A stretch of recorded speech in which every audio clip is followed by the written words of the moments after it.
चारचाकी गाडीच्या काळ्या काचा ठेवणे हे अनेक लोकांना शान शौकीन म्हणून आवडते.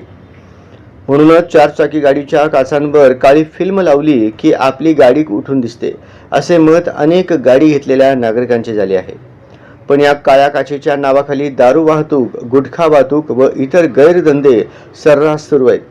त्याकडे वाहतूक पोलिसांचे दुर्लक्ष झाले आहे. सोलापूर महामार्गावर अनेक उंची लोक उंची पसंती या जाहिरातीप्रमाणे अनेकांनी मोठ्या किमतीच्या चारचाकी गाड्या घेतल्या असून त्यावर काळी फिल्म लावली आहे. पण असे करणे बेकायदेशीर आहे. वाहतूक नियमानुसार कारच्या काचेवर काळी फिल्म लावल्यास दंड आकारण्यात येतो, कारण हे वाहतूक नियमांचे उल्लंघन करण्याच्या कक्षेत आहे. त्यामुळे काळ्या काचेवाले पोलिसांना बाय बाय करून त्यांच्या समोरून जात आहेत, तर पोलीस त्या गाडीकडे नुसते बघत आहेत. जिल्ह्यातील जवळील भागांचे झपाट्याने शेतीचे रूपांतर गुंठेवारीमध्ये होऊन हातात पैसा येऊ लागलाय.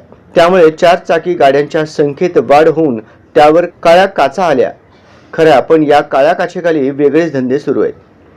एकीकडे टेम्पोमध्ये भाजी घेऊन चाललेल्या शेतकऱ्यांशी उज्जत घालताना पोलीस दिसत आहेत. त्याच वेळेस चारचाकी काळ्या काचेवाले पोलिसांना ओळखू देऊन जात होते. वाहतुकीचे नियम सगळ्यांना सारखेच असताना मोठ्यांना सूट व गरिबांची लूट अशी अवस्था झाली आहे.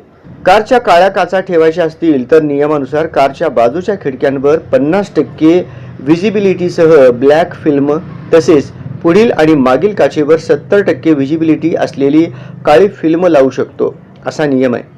परंतु महामार्गावर संपूर्ण गडद काळी फिल्म लावलेल्या गाड्या दिसत असून फॅन्सी नंबर प्लेट गाड्या सुद्धा महामार्गावरून काळ्या काचा लावून फिरत असल्याचे दिसून येत आहे. त्यामुळे पोलिसांनी यावर वेळीच कारवाई करावी अशी चर्चा नागरिकांमध्ये चालू आहे.